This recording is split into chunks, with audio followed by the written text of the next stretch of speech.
श्री गुरुवे नमः। जय श्री कृष्ण चैतन्य प्रभु नित्यानंद श्री अद्वैत गदाधर श्रीवासदि गौर वृंद। हरे कृष्ण कृष्ण कृष्ण हरे हरे, हरे राम राम राम हरे हरे।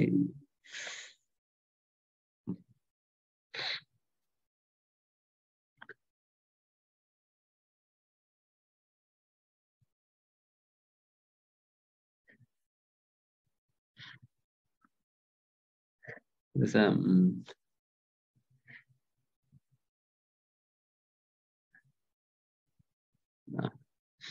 ठंड बढ़ रहे हैं और हमारे भक्तों की संख्या घट रहे हैं।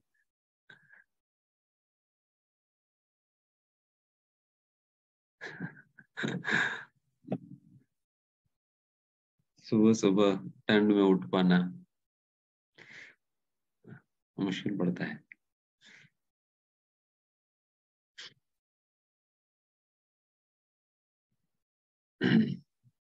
बट एक साधक को शीत आतप वात वरीशन,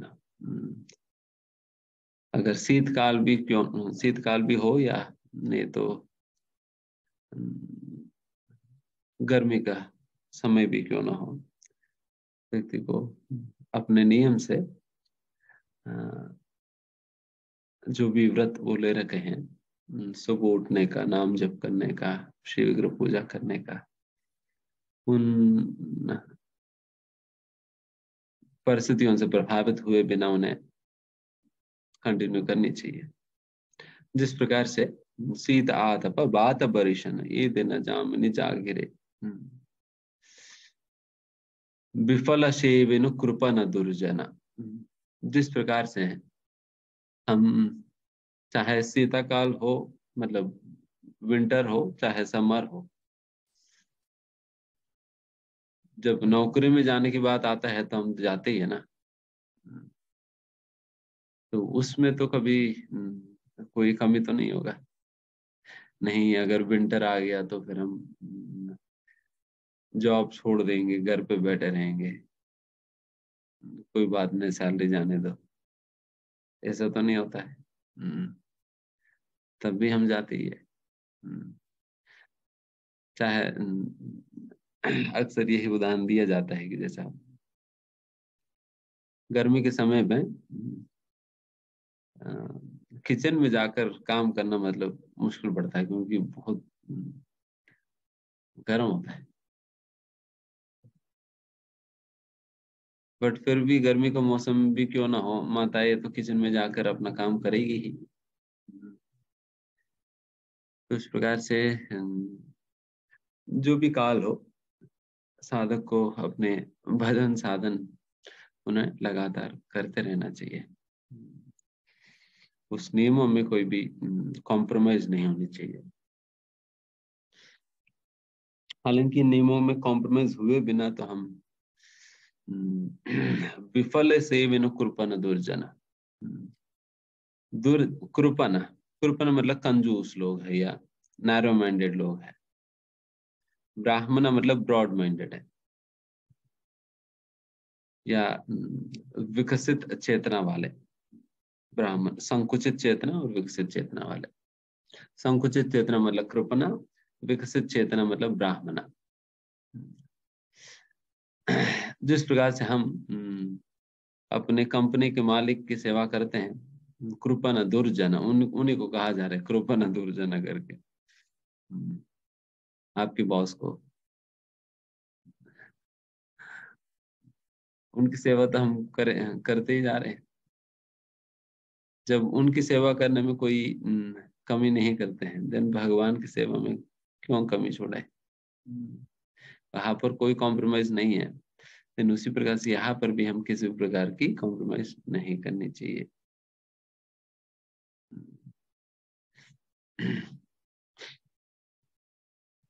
यही तपस्या है, यही तप है। हमें वैसा तो इतना कोई बहुत बड़ा तपस्या तो नहीं करने के लिए दी जा रही है। जैसे पहले जमाने में, पहले समय पर तो लोग तपस्या के नाम पे, तपस्या के इसमें गर्मी के समय अपने चारों ओर अग्नि जलाकर बीच में बैठकर ध्यान करते थे। गर्मी के समय में चारों ओर अग्नि जलाते थे एंड बीच में बैठ जाते थे एंड फिर ध्यान लगाते थे। एंड ठंडी के मौसम में पानी में यहाँ तक डूब जाते थे। यहाँ तक डूब के फिर ध्यान लगाते थे।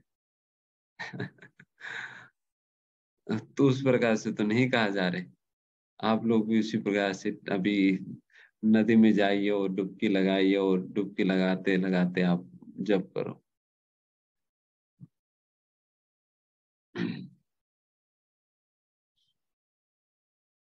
बल्कि हमें बस इतना ही करना है कि सुबह उठकर हम नहा धो के हम जप करें। अगर गर्म पानी से भी नहाना, गर्म पानी से नहाओ, बट महत्वपूर्ण बात यह है कि हम जप करें, सुबह उठ के आलसी नहीं करें।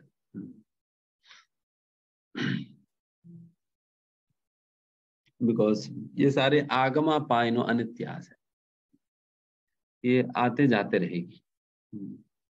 हर साल इस समय ठंडी आती है ना, तो फिर चले भी जाता है।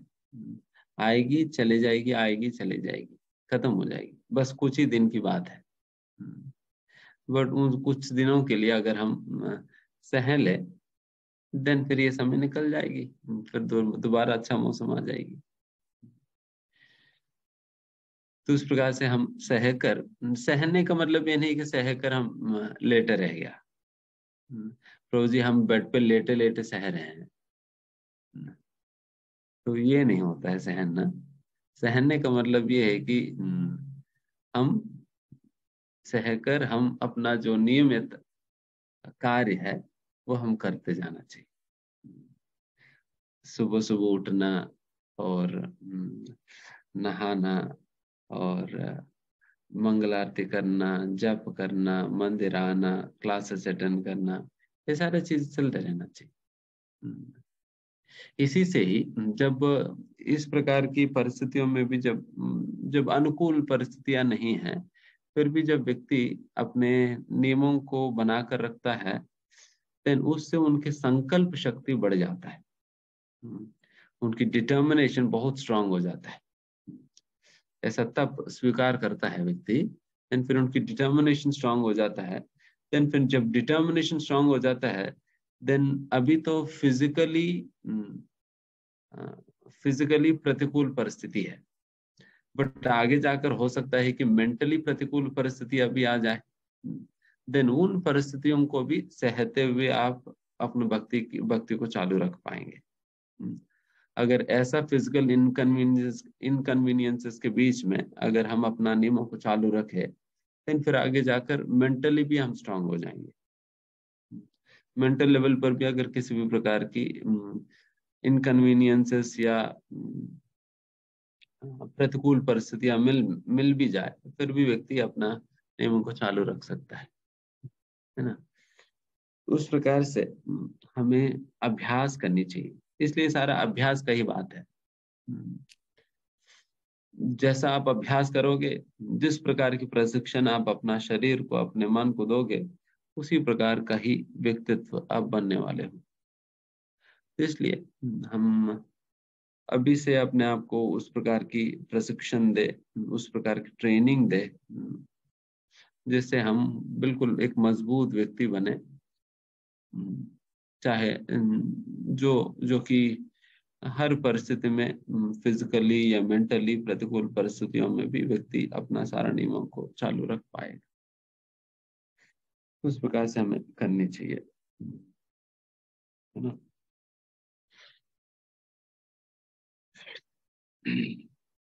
एंड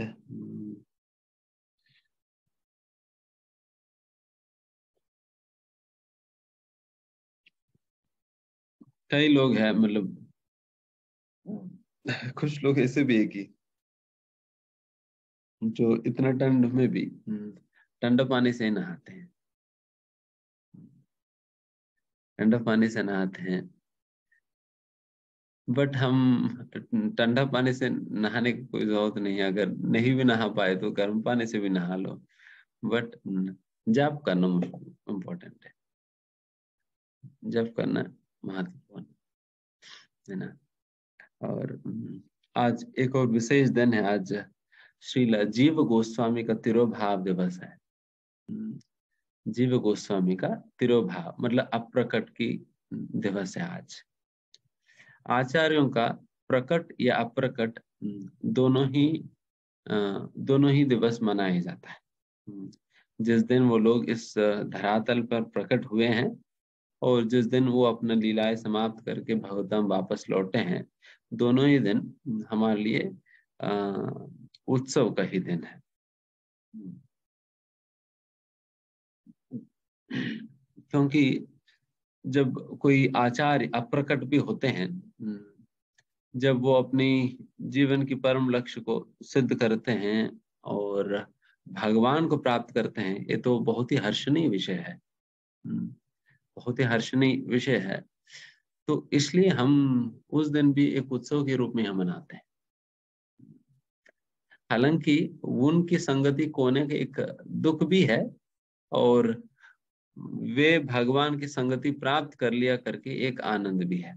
दोनों ही होता है, दोनों प्रकार की भावनाएं आज के दिन भक्तों में उस व्यक्ति के प्रति, उस आचार्य के प्रति रहता है। दुख उनकी निजी संगति से हम वंचित रह गया करके एक दुख होता है, और वे भगवान को प्राप्त कर लिया करके एक आनंद भी रहता है जिस प्रकार से। इसलिए आज के दिन एक उत्सव की तरह हम मनाते हैं। एंड जैसा हम पिछले बार भी हम बताए थे, जब किसी आचार्य का आविर्भाव या तिरोभाव दिवस होता है, हम एक अच्छी आदत है या कार्य है कि हम उस आचार्य के विषय में सुने, जाने। वो आचार्य कौन है, उन्होंने क्या किया, इन बातों को जानना चाहिए, सुनना चाहिए। तो इसलिए अभी मैं थोड़ा जीव गोस्वामी के विषय में मैं बताता हूँ। बिकॉज ये नाम जप में भी इसकी बहुत बड़ा महत्व है। क्योंकि जब हम नाम जप भी करते हैं, हम आचार्यों से प्रार्थना करते हैं, आचार्यों से प्रार्थना करते हैं, जैसे कि ए चाय गोसाय कोरी चरण बंदन, जहा होते विघ्ननाश अभिष्ट पूरन। ए चाय, ये 6 गोस्वामियों की चरणों का मैं वंदना करता हूँ। ये चाय गोसाई कोरी चरण वंदन, ये 6 गोस्वामियों के चरणों का मैं वंदना करता हूँ। जहा होते विघ्ननाश, क्योंकि उनकी चरणों का स्थान ही जो है, वहां पर उनकी चरणों को वंदना करने से, उनको प्रणाम करने मात्र से विघ्न नाश, मेरी भक्ति में जितने भी विघ्न आता है वो सारे विघ्न खत्म हो जाएंगे। जहां होते विघ्न नाश और अभीष्ट पूर्ण, और जो भी मेरी भक्ति के क्षेत्र में मेरा जो भी अभीष्ट है, इच्छा है, वो सारे पूरे हो जाएंगे। सारे विघ्न खत्म हो जाएंगे और सारे इच्छाएं पूरा हो जाएगी। अगर मान लो आपकी इच्छा है मायापुर धाम जाने की, पूरा हो जाएगी। अगर आपको मायापुर धाम जाने में कोई विघ्न आ रहे हैं, देन वो विघ्न भी खत्म हो जाएगी। मतलब एक उदाहरण के लिए हम बता रहे हैं। तो उस प्रकार से कोई भी आध्यात्मिक इच्छा है वो पूरा हो जाएगी। एंड किसी भी प्रकार की बाधा है वो खत्म हो जाएगी जब हम इन आचार्यों का स्मरण करते हुए वंदना करते हैं। एंड उसी प्रकार से जब हम नाम जप करते हैं, एक ऐसा अभिलाषा के साथ हम नाम जप करते हैं कि भगवान एक न एक दिन, कम से कम एक बार भी क्यों ना हो, आपके नाम में बिल्कुल शुद्ध रूप से मैं ले सकूं। एटलीस्ट वन टाइम, एक बार मैं आपके नाम शुद्ध रूप से ले सकूं, इस प्रकार की कृपा करो। बिकॉज वो एक नाम पर्याप्त है हमें भगवत धाम पहुंचाने के लिए। सीधा यहाँ से भगवत धाम तक पहुंचाने के लिए वो एक बार शुद्ध नाम पर्याप्त है, क्योंकि उसमें इतना सामर्थ्य और शक्ति है। क्योंकि भगवान ने कहा ना नाम नामकार बहुधा निज सर्वशक्ति। मैं अपना सारा शक्तियों को मैं अपना नामों में मैंने रख दिया है। तो इसलिए फिर वैसा एकमात्र नाम काफी है हमें बहुत धाम पहुंचाने के लिए। इसलिए उस एक नाम की नाम शुद्ध रूप से लेने की इच्छा रखते हुए हम भगवान के नाम जप करते हैं। एंड हम उस इच्छा को पूर्ति करने के लिए जो भी बाधाएं बनते हैं उन बाधाओं को हटाने के लिए और हमारे अभीष्ट जो एक शुद्ध नाम लेने की जो हमारे अभीष्ट है उसे पूरा करने के लिए प्रार्थना हम गोस्वामियों के चरणों पे करते हैं। क्यों गोस्वामी के चरणों पे करते हैं इसके विषय में एक अन्य जगह इस प्रकार से कहा जाता है कि एकाकी हमारा ना ही पाया बल हरि नाम संकीर्तन है। ये यहाँ पर वैष्णव आचार्य से प्रार्थना किया जा रहा है कि वैष्णव आचार्य में अकेला पड़ गया, एकाकी हमारा मैं अकेला पड़ गया, और मेरे अंदर इतना कोई शक्ति नहीं, इतना कोई बल नहीं है भगवान के नाम ले सकने की। भगवान के नाम शुद्ध रूप से लेने का सामर्थ्य क्षमता नहीं है मेरे अंदर, उस प्रकार के अधिकार नहीं है मेरे अंदर। मैं अकेला पड़ गया, मैं अकेला कैसे इस माया के साथ लड़कर मैं आप भगवान के नाम शुद्ध रूप से मैं कैसे ले पाऊंगा। इसलिए मैं आपसे प्रार्थना करता हूँ कि आप मेरे साथ दीजिए। करो मोरे आत्म साधा, मेरे साथ दीजिए। अब मेरे साथ देंगे तो आपकी साथ देने के कारण मैं एक न एक दिन निश्चित रूप से भगवान के नाम शुद्ध रूप से ले पाऊंगा। इसलिए उसी भावना के साथ व्यक्ति को जाप करनी चाहिए। एकाकी हमारा ना ही पाए वाला, मैं अकेला पड़ गया, मेरी अंदर शक्ति नहीं है। हरि नाम संकीर्तन है, हरिनाम संकीर्तन करने में, हरिनाम जप करने में मेरे अंदर कोई बल नहीं है। इस प्रकार की नम्रता के साथ जब आचार्यों से प्रार्थना करते हुए जब कोई नाम जप करता है तब जाकर नाम सिद्ध होगा। अगर हम एक अचीवमेंट मोड में अगर करें, नहीं मैं करके दिखाऊंगा, मैं ध्यान पूर्वक कर लूंगा, अगर अपनी सामर्थ्य की क्षमता के आधार पर अगर व्यक्ति करने का प्रयास करे तो कभी नहीं होने वाला। क्योंकि ये कृपा के आधार पर ही गाड़ी चलेगा भक्ति में। भक्ति में गाड़ी कृपा के आधार पे चलने वाली है। आप कितना भी चला लो स्टार्ट ही नहीं होगा इंजन, इंजन स्टार्ट ही नहीं होगा। और वो भी आज मतलब ठंड में तो बिल्कुल ही स्टार्ट नहीं होता इंजन, रुक जाता है। तो इसलिए आचार्य धक्के मारेंगे तो फिर हम निकल पाएंगे, तभी निकल पाएंगे। तो उस प्रकार से हमें आचार्यों से प्रार्थना करनी चाहिए नम्रता से, उनकी कृपा की याचना करनी चाहिए। उनकी कृपा की याचना करते करते उन्हें हमें नाम जप करनी चाहिए। तो फिर कृपा की याचना तभी कर पाएंगे जब उस आचार्य के विषय में आप जानेंगे। इसलिए अच्छा समय तो हो ही गया, वैसे तो थोड़ा संक्षिप्त में ही बताते हैं। जैसे श्री हमारे षट गोस्वामियों में रूप सनातन श्रील रूप गोस्वामी, श्रील सनातन गोस्वामी, रघुनाथ दास गोस्वामी, रघुनाथ भट्ट गोस्वामी, गोपाल भट्ट गोस्वामी और जीव गोस्वामी, ये 6 गोस्वामी हैं। उनमें से सबसे आखिर और छोटे हैं उम्र में, और सबसे आखिर गोस्वामी जो रहे हैं वो है श्रील जीव गोस्वामी। और इन 6 गोस्वामियों में 3 गोस्वामी तो एक ही परिवार से हैं, जो कि रूप गोस्वामी, सनातन गोस्वामी और जीव गोस्वामी। वैसे तो रूप, सनातन और अनुपम करके 3 भाई हुआ करते थे। रूप गोस्वामी, सनातन गोस्वामी और अनुपम करके 3 भाई हुआ करते थे, और इनमें से अनुपम का ही पुत्र है ये जीव गोस्वामी। अनुपम का पुत्र है ये जीव गोस्वामी। एंड सबसे पहले रूप गोस्वामी परिवार छोड़कर वो वृंदावन आकर श्री चैतन्य महाप्रभु का आश्रय में रहकर फिर वृंदावन में अपना साधन भजन और गुरु की आज्ञा का पालन वगैरह वहां पर कर रहे हैं।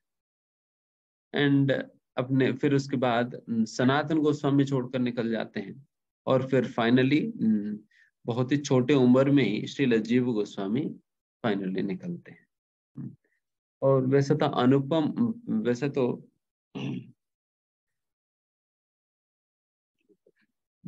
अनुपम जी भी चैतन्य महाप्रभु के जब रूप गोस्वामी भी निकलते तब अनुपम का भी इच्छा होती है कि वो भी चैतन्य महाप्रभु की आश्रय ले, तो वो भी निकलते तो है, बट किसी कारणवश अस्वस्थ होने के कारण फिर वो शरीर छोड़ देते हैं बहुत शुरुआत में ही, पहले दिनों में ही। बट रूप गोस्वामी पहुंच जाते, फिर उसके बाद सनातन गोस्वामी पहुंचते, फिर फाइनली जीव गोस्वामी पहुंचते हैं। ऐसा उत्तम परिवार में जन्म प्राप्त करने के कारण फिर जीव गोस्वामी को बचपन से ही भगवान के प्रति बहुत लगाव था। बहुत लगाव था। कृष्ण बलराम के साथ वो खेला करते थे। बस उनका उनका खेलना मतलब केवल कृष्ण बलराम के साथ ही, कृष्ण बलराम के विग्रह है उनके पास, उन्हीं के साथ ही वो खेलते थे, जो भी करना है उन्हीं के साथ है। उनको पूरा सुबह से लेकर रात तक, एंड रात को भी कृष्ण बलराम को बगल में रख कर सोते थे। तो तो बचपन से ही उनकी इसी प्रकार की लगाव रही भगवान के प्रति। एंड एक समय पे तो जब श्री राजीव गोस्वामी कृष्ण बलराम को लेकर सो रहे थे, उस समय उनके सपने में कृष्ण बलराम आते हैं। उनके सपने में कृष्ण बलराम आते हैं, एंड कृष्ण बलराम वो देखते देखते ही कृष्ण बलराम गौर निताय के रूप में प्रकट हो जाते हैं। एंड फिर जैसा गौर निताय से जीव गोस्वामी मिलने जाते हैं, उतने में यही गौर निताय वापस कृष्ण बलराम के रूप में ये लोग प्रकट हो जाते हैं। तो ये जब गौर निताय के रूप में जब प्रकट हुए थे बीच में, तब जीव गोस्वामी को इस प्रकार का आदेश मिलता है कि वो नवद्वीप धाम आए। जैन उनकी आदेश पे जीव गोस्वामी नवद्वीप धाम जाते हैं। वहां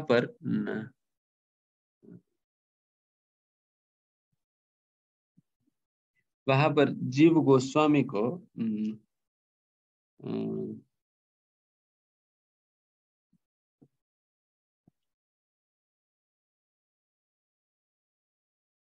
श्रीवास पंडित या कदा श्रीवास पंडित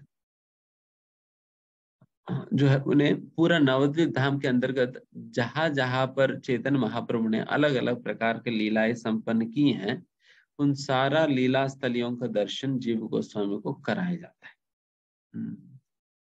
कराया जाता है। एंड यही सबसे पहला नवद्वीप मंडल परिक्रमा है, जो कि जीव गोस्वामी ने स्वयं किया है।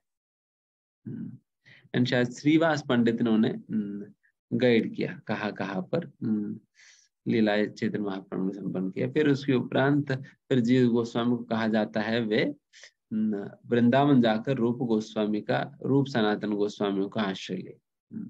एंड फिर तब जीव गोस्वामी वहां से वृंदावन जाते हैं, फिर वृंदावन में सनातन गोस्वामी से मिलते हैं, और सनातन गोस्वामी से मिलने पे सनातन गोस्वामी ही उन्हें आदेश देते हैं कि आप जाकर रूप गोस्वामी से आप दीक्षा प्राप्त करो, और रूप गोस्वामी के ही निर्देशन में रहकर आप अपना साधन भजन करो करके उन्हें आदेश देते हैं सनातन गोस्वामी। तब जीव गोस्वामी सनातन रूप गोस्वामी के पास जाकर फिर रूप गोस्वामी का आश्रय लेते हैं। रूप गोस्वामी का ही निर्देशन में वो अपना भक्ति साधन भजन सब कुछ करने लगते हैं, शास्त्रों का अध्ययन इत्यादि उन्हीं का ही निर्देश। वैसे जीव गोस्वामी एक बहुत ही विख्यात पंडित रहे। संस्कृत में कहो या शास्त्र में कहो, उनका कोई तुलना नहीं है। क्योंकि जीव गोस्वामी आगे जाकर इतने सारे शास्त्रों को उन्होंने रचना किया।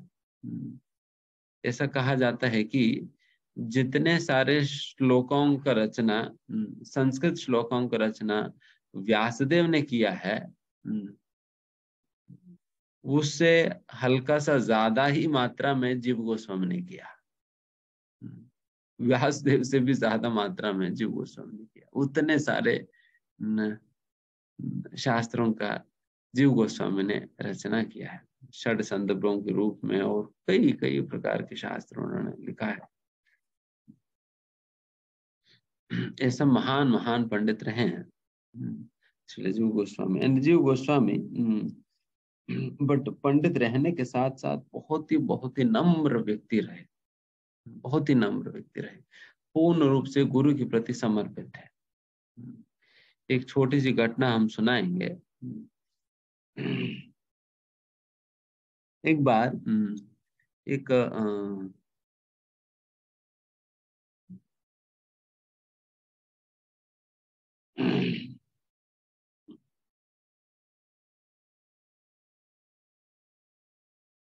एक कविराज वो अलग अलग देशों में जाकर वहां के पंडितों को हराकर वो अपनी आधिपत्य को सिद्ध करके फिर एक एक राज्य से दूसरा राज्य में जाकर फिर दूसरा राज्य में सारे पंडितों को हराकर फिर तीसरा राज्य में जाना। तो इस प्रकार से वो कर रहे थे। जिस प्रकार से पहले के समय पर राजाए चक्रवर्ती राजाए जो है आक्रमण करके बाकी राजाओं को अपना सामंत राज बनाया करते थे, उसी प्रकार से पंडितों में भी एक पंडित जो है बाकी अन्य पंडितों को हराकर वो अपना पांडित्य को सिद्ध करके देन फिर वो दूसरा राज्य में जाते थे। एंड फिर जिनको हराते हैं तो उनसे साइन लेते हैं कि इसको मैंने इस तारीख को मैंने हरा दिया, एंड फिर ये अभी मेरा मतलब किसी को हरा दिया मतलब उनको शिष्य बनना पड़ेगा, वो जो भी बोलेगा फिर उनको करना होगा, एंड फिर साथ ही साथ उनको जो भी धन वन है उनको देना पड़ेगा। तो इस प्रकार से कुछ नियम होता था। तो उस प्रकार से वो कविराज जो है वो जगह जगह जा जाकर फिर लोगों को हरा हरा कर फिर वो चले आ रहे थे। वो लगभग भारत में सारे के सारे राज्यों में जाकर फिर उन्होंने सारे पंडितों को उन्होंने हरा दिया। और उनको कहीं से मतलब अनेक जगह से उन्हें सुनने में आया कि नवद्वीप धाम जो है एक क्योंकि उन दिनों में नवद्वीप धाम बहुत ही विख्यात थे अपने विद्या के लिए अनेक प्रकार के टोल या स्कूल्स हुआ करते थे वहां पर, जहां पर लोगों को शास्त्र वास्त्र पढ़ाया जाता था। तो उसके लिए बहुत ही विख्यात थे नवद्वीप धाम। एंड ये बात उन्हें पता चली, फिर उनको पता चला कि कई सारे पंडित लोग जो है यहाँ पर नवद्वीप धाम में रहते हैं, तो उनसे मिलकर फिर उन्हें हराना चाहिए करके देन फिर ये पंडित जो है ये नवद्वीप धाम में पहुंच जाते हैं। एंड फिर नवद्वीप धाम में जैसा वहां के पंडितों को पता चला कि ये कविराज जो है वो नवद्वीप धाम पहुंच रहे करके, सभी का सभी लोग सोचते हैं कि अगर इनके साथ अगर हम अपना वाद विवाद करेंगे और हम किसी भी तरह से हम हार जाए तो देन हमारा बेइज्जती हो जाएगी, इसलिए उनके साथ मतलब कंपटीशन में ही नहीं बैठने का, इसलिए हम यहाँ से भाग जाएंगे तो फिर कंपटीशन भी नहीं होगा, फिर हम हारेंगे भी नहीं। इस प्रकार से सोचकर सभी के सभी भाग जाते हैं। सभी लोग भाग जाते हैं, कोई नहीं रहता। ताकि फिर पंडित आएगा तो फिर कोई नहीं मिलेगा। तो पंडित आ गया नवद्वीप धाम में और कोई नहीं मिल रहा, कोई नहीं मिल रहे। सभी के सभी इधर उधर हो गए। सॉरी, नवद्वीप धाम में नहीं, वो वृंदावन धाम में, वृंदावन धाम में पहुंचते हैं। वृंदावन धाम में पहुंचते हैं। फिर वृंदावन धाम में उन्हें सुनने में आता है कि रूप और सनातन गोस्वामी जो है बहुत बहुत ही बड़े बड़े पंडित है। उन लोगों को अगर हरा दिया जाए देन बाकी सारे वृंदावन में सभी लोग जो है हार स्वीकार कर लेंगे, बस उनको हराना है करके सबसे पहला ये सनातन गोस्वामी के पास चले जाते हैं। और सनातन गोस्वामी से उन्होंने अपना प्रपोजल सनातन गोस्वामी के सामने रखते, देखो इस प्रकार से मैं बहुत बड़ा पंडित हूँ, मैं जगह जगह जाकर फिर मैं लोगों को हरा हरा कर मैं आ रहा हूँ, मैं तुम्हारे साथ भी मैं एक कंपटीशन में करना चाहता हूँ, कंपटीशन करना चाहता हूँ। देन फिर सनातन गोस्वामी ने कहा कि तुम्हें क्या चाहिए। उन्होंने कहा कि मुझे जीतना है तुम्हारे ऊपर। सनातन गोस्वामी कहते कि मैं जब हार स्वीकार कर लेता हूँ, तुम जीत ही गया ना, तो मैं स्वीकार कर लूंगा, कंपटीशन करने की कोई जरूरत ही नहीं, मैं पहले ही हार स्वीकार कर लूंगा ना। बताओ कहाँ साइन करना है। देन उन्होंने पत्र निकाला और पत्र को साइन कर दिया। क्योंकि गोस्वामियों को क्या मतलब है जीतने की हारने में। क्योंकि उनको लग रहा थी इस मूर्ख के साथ अगर मैं वाद विवाद करूं मेरा सारा समय बर्बाद कर देगा ये। उतने में तो मैं काफी कुछ मैं कर सकता हूँ सेवा भगवान की। सो बेकार में मैं अपना समय क्यों बर्बाद करूं। तो उससे बेहतर है मैं अपना हार स्वीकार कर लूं, तो भाग चले जाएगा। करके उन्होंने हार स्वीकार कर लिया, तो फिर वो निकल गए तो वहां से। देन फिर वो रूप गोस्वामी के पास जाता है। रूप गोस्वामी के पास जाकर रूप गोस्वामी के सामने भी यही प्रपोजल रखता है। फिर रूप गोस्वामी भी यही बात कहते हैं, अरे तुम्हें जीतना ही तो चाहिए, बताओ कहाँ साइन करना है। तो वहां पर वो भी साइन कर देता है। एंड जब दोनों लोग जब साइन कर दिया, ये व्यक्ति पूरा वृंदावन धाम में उन लोगों के द्वारा साइन किया वो पत्र को दिखा दिखा कर चल रहा था। दिखा दिखा कर चल रहा था कि देखो मैं रूप और सनातन गोस्वामी को मैंने हरा दिया, मैंने हरा दिया, मैंने हरा दिया। देखो उन लोगों ने स्वयं साइन किया है, वो लोग हार स्वीकार कर लिया मेरे से। बात विवाद में हार गया करके वो दिखा रहे थे। देन ये बात जीव गोस्वामी को पता चली।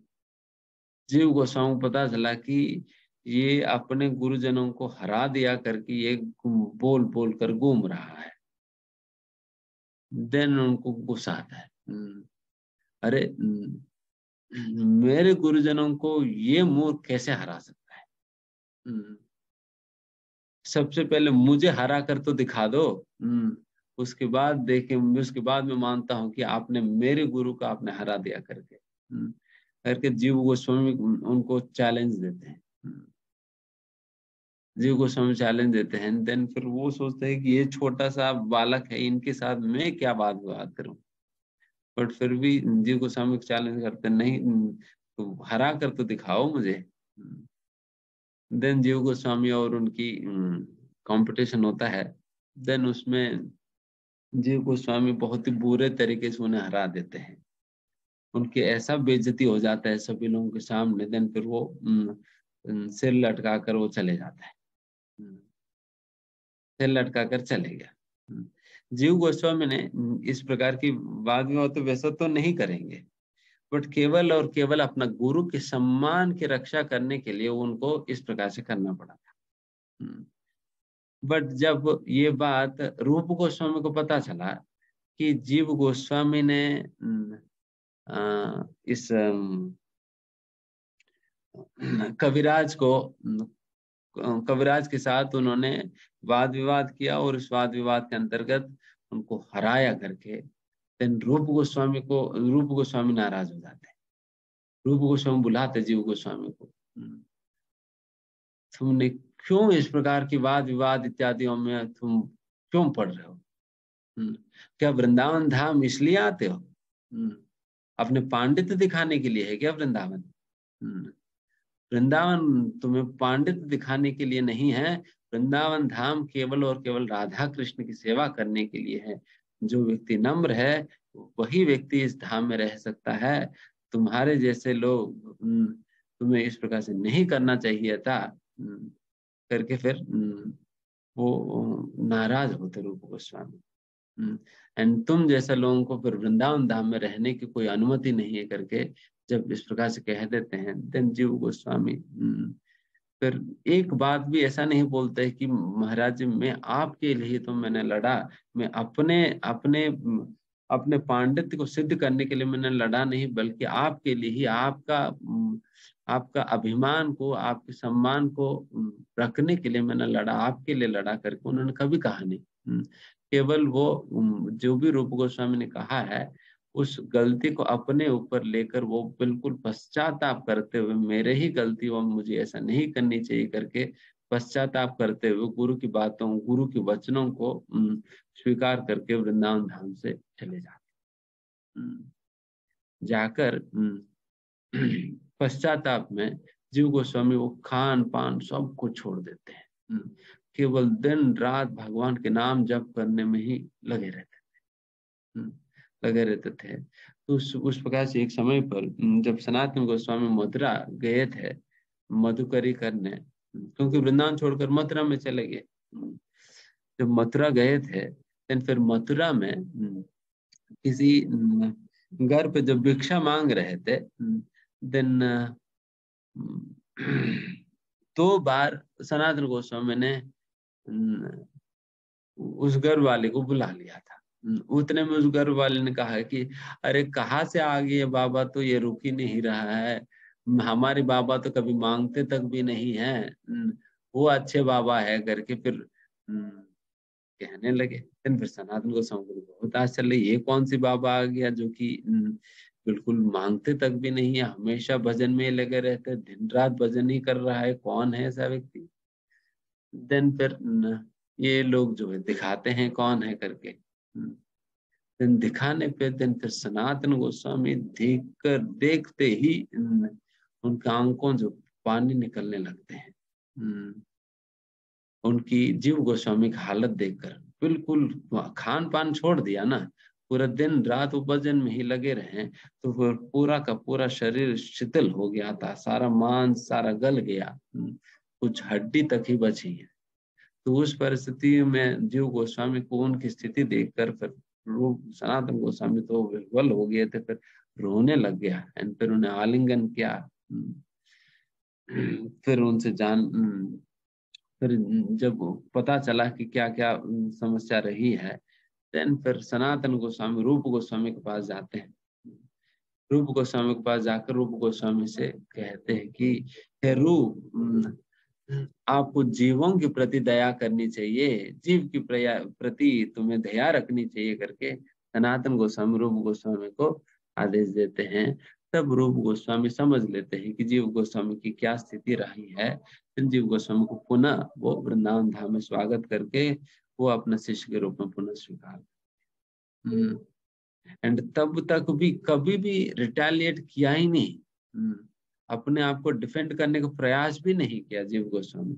गुरु ने जो कह दिया तो कह दिया, गुरु ने कहा कि ये गलत है तो गलत ही है बस, उसका जवाब देना ये करना वो करना नहीं है। गुरु ने कह दिया गलत है तो गलत ही है बस। तो जीव उसको डिफेंड करने को, उसे एक्सप्लेनेशन देने का प्रयास नहीं किया जीव गोस्वामी, बस दंड स्वीकार कर लिया, पश्चाताप के साथ होगी। जितना दंड रूप गोस्वामी दिया उससे बड़ा दंड उन्होंने ले लिया। एंड फिर उसके बाद भी जब रूप गोस्वामी स्वागत किया, देन फिर उन्होंने वो गया, फिर वापस रूप गोस्वामी को उसी प्रकार का सेवा उन्होंने कंटिन्यू किया। एंड रूप गोस्वामी जीव गोस्वामी के ऐसा समर्पण और उनकी सेवा इत्यादि देखकर रूप गोस्वामी बहुत बहुत प्रसन्न होकर वो अपने हाथों से भगवान श्री कृष्ण के विग्रह को बनाकर जीव गोस्वामी को एक उपहार के रूप में देते हैं, ताकि उस दिन से जीव गोस्वामी उनकी आराधना करें। एंड वही आज का दिन हम राधा दामोदर के रूप में हम आराधना करते हैं। राधा दामोदर श्रील जीव गोस्वामी का आराध्य है, जो कि रूप गोस्वामी ने उस विग्रह को अपने हाथों से बनाया है। एंड वही राधा दामोदर आज के दिन हमें जयपुर में प्राप्त होते हैं, क्योंकि सारे विग्रहों को वृंदावन से जयपुर शिफ्ट कर दिया गया था। जब औरंगजेब ने वृंदावन के ऊपर आक्रमण करने का प्रयास किया, तब सारे विग्रहों को वहां पर शिफ्ट कर दिया गया। तब से जयपुर में ही वो सेवा स्वीकार कर रहे हैं राधा दामोदर। बहुत ही सुंदर विग्रह है श्रील राधा दामोदर। कभी जयपुर जाने पर आप दर्शन कर सकते हो। वैसे तो अनेक लीलाएं, बट यहाँ पर समाप्त कर देते हैं, काफी समय हो गया। धन्यवाद।